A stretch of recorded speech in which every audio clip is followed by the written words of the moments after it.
En 2022, alors que je te faisais plein de vidéos pour t'encourager à te lancer sur le continent africain, paradoxalement, je subissais l'un de mes plus gros échecs en investissement sur le continent africain. Dans cette vidéo, je vais revenir sur pourquoi et comment j'ai perdu beaucoup de millions de francs CFA, des milliers d'euros, et quelles leçons j'ai tirées de cette perte-là, de ce moment-là que j'ai vécu. C'est vraiment fin 2022 précisément, mais je vais te raconter tout ça dans cette vidéo afin que tu ne puisses pas reproduire les mêmes erreurs. En tout cas, si tu peux apprendre de mes erreurs et que de ton côté, tu arrives à t'en sortir mieux que moi, c'est tant mieux. C'est l'objectif de cette chaîne, donc c'est parti. Salut à toi, je suis Ariel Agoudjogbe, entrepreneur en Afrique depuis quelques années maintenant et sur cette chaîne, je parle de liberté financière et d'entrepreneuriat, principalement vers le continent africain. Si ce sont des thématiques qui te parlent, n'hésite absolument pas à t'abonner, mais surtout à activer la cloche de notification pour ne manquer aucune de mes vidéos hebdomadaire. D'ailleurs, c'est fait, j'ai écrit un tout petit livret intitulé le MBA de l'investisseur africain. C'est un tout petit livret qui se lit très rapidement. Dedans, tu vas retrouver les compétences et les aptitudes que tu dois développer pour entreprendre sereinement sur le continent africain. Mais également une feuille de route, un plan d'action concret que tu peux suivre pour entreprendre tes activités sur le continent africain. Et en bonus, j'ai rajouté 10 idées très rentables que tu peux implémenter si tu débutes tes activités sur le continent africain. C'est dans la barre de description, c'est totalement gratuit.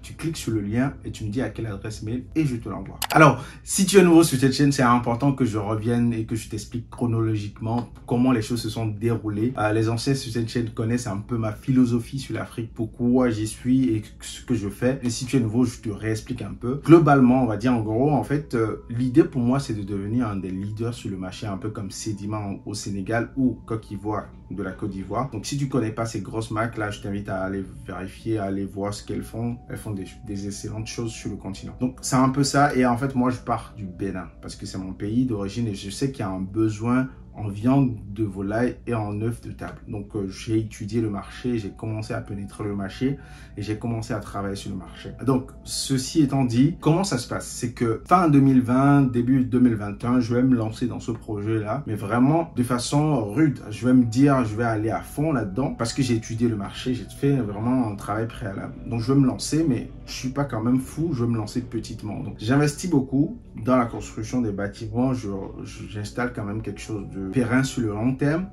Et donc, je vais investir beaucoup dans le bâtiment, dans plein de choses comme ça pour que, en fait, les débuts, même si je démarre avec très peu de sujets, je vais plus grandir crescendo dans le bâtiment. C'est un peu l'idée que j'avais. Donc, je vais commencer avec 200 poules pondeuses et 200 poulets de chair pour tester le marché. Parce qu'une fois que tu as fini de faire tes calculs sur les papiers, il faut que tu ailles vite tester ton marché. Le plus vite tu es sur le marché, le plus vite tu sais si ce que tu penses que ton idée là a vraiment de la valeur. Et quand je vais être sur le marché, je vais très vite me rendre compte que les œufs, c'est quelque chose de incroyable. Le marché en demande tout le temps.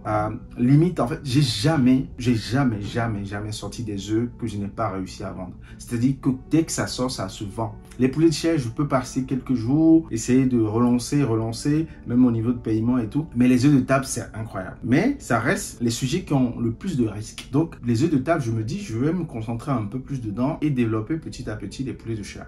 Donc, je vais augmenter à 500 et ensuite, on va aller à 1000. Et au bout d'un moment, en fait, crescendo, hein, moi, je fais toujours mes choses crescendo. Les 200, ça se passe bien. Les 500, ça se passe bien. Mais c'est important que j'explique comment est-ce que je fais tout ça, en fait. Jusque-là, j'avais une structure très simple. C'est que l'aliment, on le faisait nous-mêmes. C'était très peu de sujets parce que je me suis dit, si je veux devenir leader sur le marché, c'est ce que je m'étais dit à l'époque. Si je voulais devenir leader sur le marché, il faudrait que je maîtrise l'aliment, la fabrication de l'aliment et que quand je serai gros, je ne vais pas dépendre d'un fournisseur d'aliments et comme ça, je vais maîtriser ce que je donne à mes poulets. Et en plus, ce que je défendais beaucoup, en fait, c'est que si je produis localement du poulet et que je finis par faire comme ceux qui sont au Brésil font, finalement, je n'ai pas de plus-value parce que, en fait, la seule plus-value, c'est que je produis localement. Si je fais exactement la même chose et que je nourris mal ma population, je reviens à ce que je dénonce déjà dans les poulets congelés qu'on reçoit avec la façon dont ils ont été alimentés et de la façon dont ils ont été transportés jusque-là. Donc, je vais me dire que l'aliment, ça va être vraiment mon fer de lance. Je vais être dedans et là, je vais vraiment tout miser pour donner de la qualité. Donc, je vais me heurter à plein de problématiques sur le terrain, la disponibilité de certains intrants, machin, tout. Voilà, je continue comme ça, mais quand on fait les 200, les 500, tout se passe bien, la vente est bonne, mais en fait, pour rentabiliser dans ce marché-là, il faut faire des économies d'échelle. C'est-à-dire que ton bâtiment bâtiment qui te prenait 200 peut te prendre 500, peut te prendre 1000. Donc en fait, tu n'investis plus sur le bâtiment, même si ça a été un gros coup au départ, mais finalement, tu continues à augmenter le nombre de poulets. Quand on va monter à 500, je vais me rendre compte qu'on va manquer de place, donc il faut augmenter un grand bâtiment. Et comme tout se passait bien, la vente, tout était OK, je dis OK, ce qu'on va faire, c'est qu'on va augmenter les quantités, on va mettre un peu plus de poulets de chair et un peu plus de poules pondeuses. Donc on va augmenter, en moment on va être à plus de 2000 sujets sur la ferme de poules pondeuses. Les poulets de chair, on en faisait par vague de 200 à 500, on faisait un truc comme ça. 500 plutôt, 200 c'était les débuts. On commençait à avoir un début, donc je vais me mettre à fond, je vais commencer à communiquer aussi beaucoup sur les différents réseaux sociaux. Je vais créer une marque qui s'appelle Capitaine Coclo, c'est la marque de tous ces produits là aujourd'hui. Et je vais commencer à communiquer, je vais être vraiment à fond là-dedans et à fond partout. Donc je suis seul, j'ai une équipe qui est au Bénin qui s'occupe de ça. Et du coup, des premiers problèmes vont commencer à sortir parce qu'on commence à grandir en termes d'échelle, on commence à avoir un volume. Les premiers problèmes vont commencer à sortir, notamment au niveau de la ferme. Comme c'est nous-mêmes qui fabriquons l'aliment, j'apprends que ceux qui vont fabriquer l'aliment, des fois, ils viennent pas à l'heure ou ils vont fabriquer l'aliment un peu tard. Et du coup, les sujets peuvent manquer l'aliment un peu. Et du coup, l'animalier qui est sur le terrain se retrouve à aller à la boutique prendre l'aliment et pendant qu'il n'est pas sur le terrain, les oiseaux manquent d'eau. Là, je vais me dire, bon, je vais régler ce problème-là.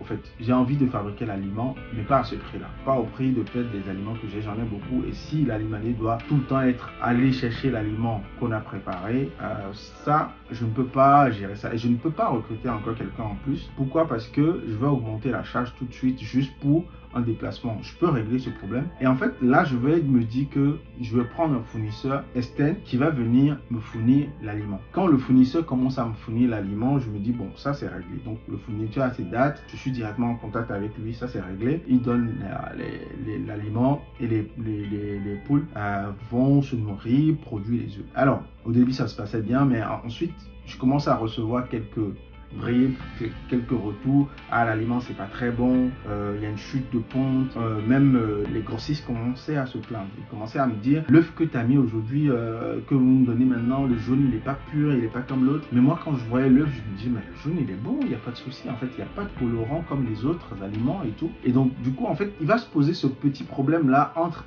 les fournisseurs d'aliments et les gens qui sont sur le terrain pour moi. Et du coup des prix comme ça petit à petit, ensuite c'est les maladies qui sont rentrées dedans. Et alors qu'on commençait à avoir le pic de production avec ces poules-là, on était en pleine, on était en pic, ouais. Et du coup, là, les maladies, et du coup, on commence à perdre beaucoup d'argent. Parce qu'il y a des mortalités, ça commence par vague de 200, 300. Et on va perdre vraiment notre production. On va se retrouver à pratiquement 200 poules. Je crois qu'on a fini par basader à la fin.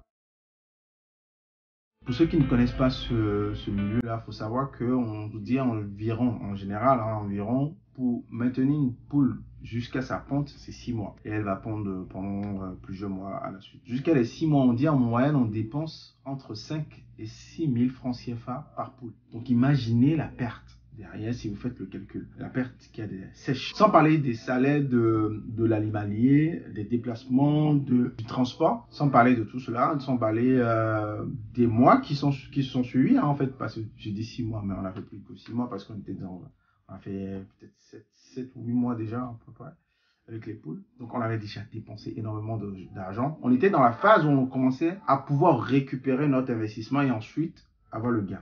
Et là, ça a été une perte sèche. Et je ne vous cache pas, dans cette période-là, j'ai beaucoup réfléchi. J'ai beaucoup réfléchi. Je me suis dit, est-ce que je continue quand même? Parce que là, c'est une perte vraiment sèche. Mais je vais me rappeler que quand j'ai commencé avec 200, quand j'ai commencé avec 500, ça marchait. Et je vais me poser, je vais me dire, qu'est-ce que j'ai mal fait?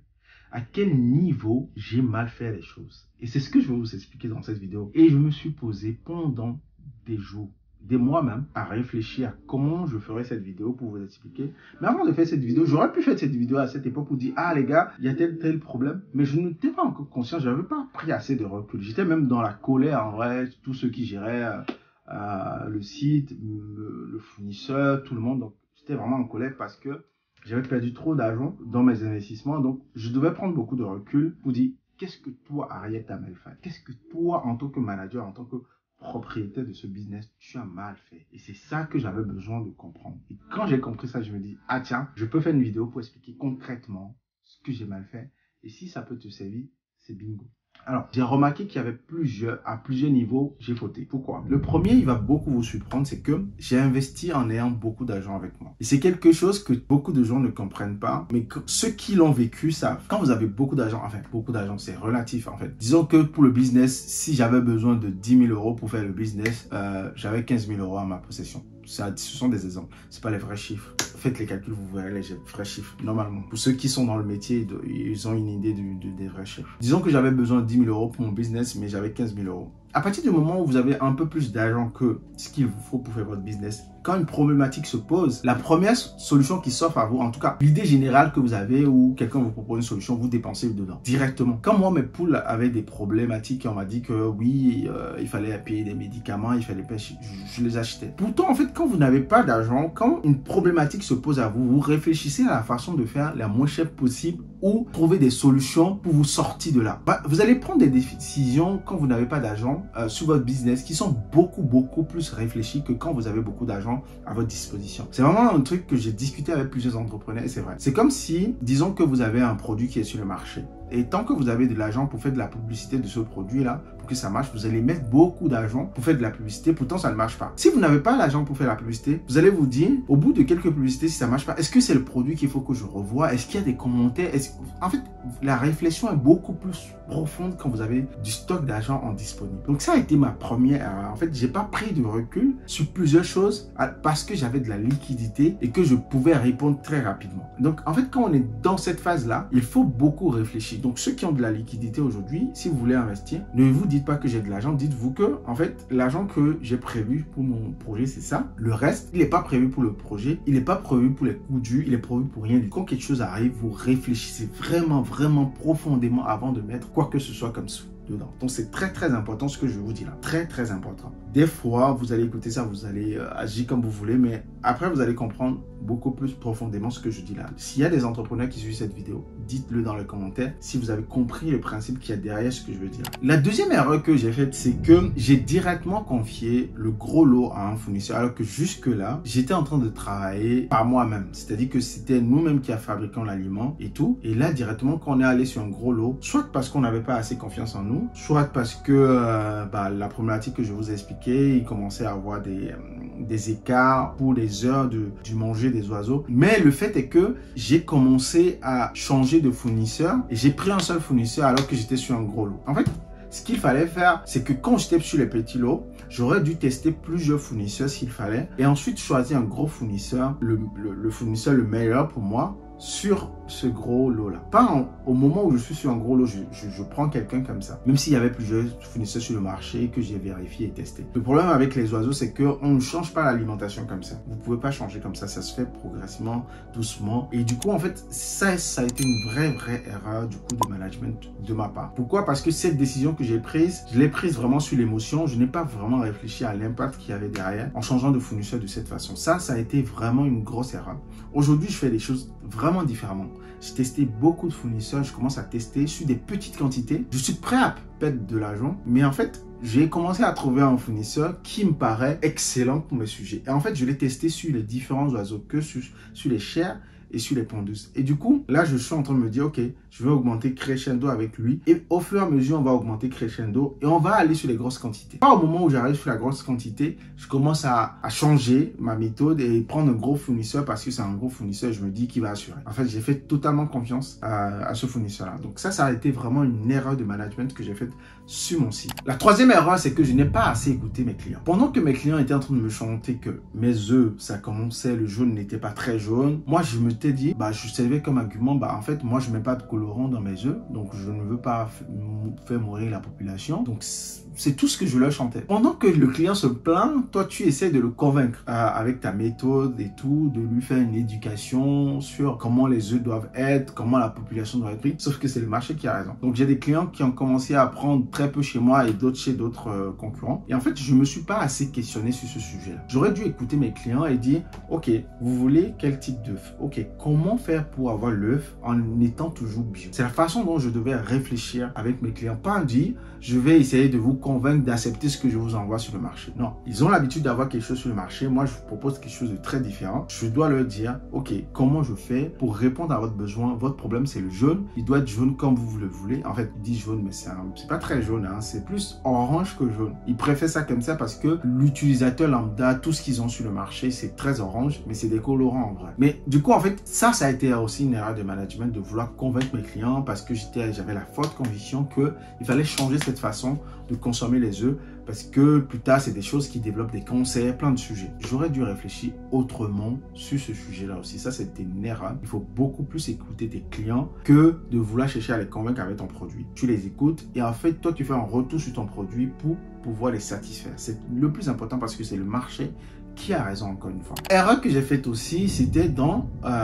le management du personnel. Alors, le personnel, globalement, ce sont des personnes qui ne sont pas très qualifiées. J'ai fait une vidéo pour expliquer là-dessus. Tu leur apportes en fait du savoir-faire alors que tu n'es pas censé être du métier. C'est toi-même, tu es en train de développer une expertise. Et tu es allé chercher des techniciens du métier et tu te rends compte qu'en fait, eux aussi, ils ont beaucoup de lacunes. Donc, en fait, il faut prendre le temps de former le personnel sur de petites quantités et au fur et à mesure, grandir avec ce personnel-là. Et c'est ce que j'essaie de faire aujourd'hui, de fédérer ce personnel-là. Ce qui est très compliqué sur nos continents. On pense que l'argent, c'est ce qui manque pour développer le continent, mais des fois, la main-d'œuvre, c'est quelque chose, c'est vraiment une paire de manches pour les entrepreneurs sur le continent. La main-d'œuvre, c'est quelque chose incroyable. Je discute avec plein d'entrepreneurs, on a tous les mêmes problèmes. La main d'œuvre, c'est quelque chose de très chiant. Donc, on doit continuer à former les gens plutôt que d'être un peu sur la manière de dire bah, personne n'est compétent, vous n'êtes pas assez compétent. Cherchez à les former. Cherchez à les former, c'est ce que je fais aujourd'hui. On forme beaucoup plus les personnes qui sont là. On part du principe que ne connaissent pas. Et en fait, non seulement les former sur les techniques, mais aussi les former à mon management. Comment je voudrais que les choses se passent. Et c'est ce que je fais aujourd'hui. Je le forme à mon management. Je leur dis, voilà ce que je veux exactement, voilà là où je veux aller, voilà ce qu'on va construire ensemble. C'est pas simple, hein, parce que ils n'ont pas la même vision que toi, ils s'en foutent, ils veulent gagner leur salaire et partir. Donc voilà. Mais c'est quelque chose que j'inculque beaucoup plus aujourd'hui qu'avant. Beaucoup plus aujourd'hui qu'avant. Ça a été aussi une erreur de ma part. La dernière erreur que j'ai faite et qui n'est pas des moindres, c'est l'erreur que commettent beaucoup de gens de la diaspora et j'ai déjà fait une vidéo là-dessus. Ça vraiment, ça c'est en observant beaucoup d'entrepreneurs locaux que j'ai compris. Ceux qui réussissent et ceux qui ne réussissent pas. Vous savez, vous suivez beaucoup de vidéos sur YouTube, sur Internet, quand vous êtes de la diaspora et vous avez envie d'entreprendre sur le continent africain. Vous êtes vraiment animé par cette rage d'apporter un changement, d'apporter une nouvelle dynamique. Vous avez envie de changer les choses. On vous dit oui, les Libanais, les Chinois, les Indiens sont en train de voler votre continent alors que vous êtes ici, vous êtes en train de dormir, vous faites rien alors que vous avez de la compétence, vous pouvez apporter ça sur le terrain. Et quand vous arrivez, vous confondez quelque chose. Vous créez une association au lieu de créer une entreprise. Vous vous dites, moi je vais arriver, je vais créer de très bonnes conditions pour mes salariés. Je vais vraiment apporter le management à l'européenne. Je vais vraiment,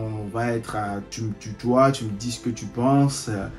Si les choses ne vont pas bien, tu me laisses l'expliquer. Et en fait, vous allez être vraiment dans du social parce que vous vous dites avec le salaire que cette personne-là touche ne suffit pas pour vivre dans son quotidien. Il faudrait vraiment qu'on améliore leurs conditions. Il faudrait... Vous êtes guidé par cet état d'esprit-là. Et en fait, ça prime sur votre état d'esprit d'entrepreneur. Sur le but d'une entreprise qui est de faire du profit avec le moins de charges possible. Faites très attention à ce principe-là. Si vous voulez créer une association, créez une association. Si vous voulez donner à une association, donnez à des associations qui sont clairement dans ce credo-là. Donnez aux enfants, faire des choses.